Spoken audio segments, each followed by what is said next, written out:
سلام دوستای عزیزی، حرفای ما در جواب توهین ایرانی ها هست که ویدیو ثبت کرده میمانند افغان ها را توهین میکنند. بیاین که من نتیجه کار ما را برتان بگویم. وقتی که کرونا آمده بود بیشترین تلفات را در جهان شما دادین. این نتیجه ظلم شما بود.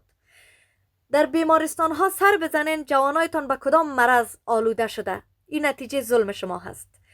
روزانه در حادثه ترافیکی ده ها جوانتان را از دست می دهید. این نتیجه ظلمتان است. تمام جهان شما را به حیث تروریست میشناسه. این نتیجه ظلمتان است. تمام کشورهای اروپایی شما را تحریم کرده. این نتیجه ظلمتان است. پدر و مادرتان هنوز 50 ساله نشده در کوچه مندازین یا در خانه سالمندان میبرین. این نتیجه تربیتان است. طبعا وقتی پدر و مادرتان را شما از خانه مندازین دور، طبعا که با مهاجرین مثل یک حیوان برخورد میکنین. باز میشینین میگن افغان ها کار راز روی ما گرفته. پس چرا ام ایرانی خودتان ویدیو ثبت کرده میمانه میگه افغان ها اخراج شده، کارخانه ما خوابیده، پس چرا رفته کار نمیکنن؟ چون ما براتون میگم چون مردای شما نمیتونه کار سنگین انجام بده، نمیتونه کارهای شاق انجام بده. چرا ابروهای خود چنده آرایش کرده در مقابل کامرا نرقصه؟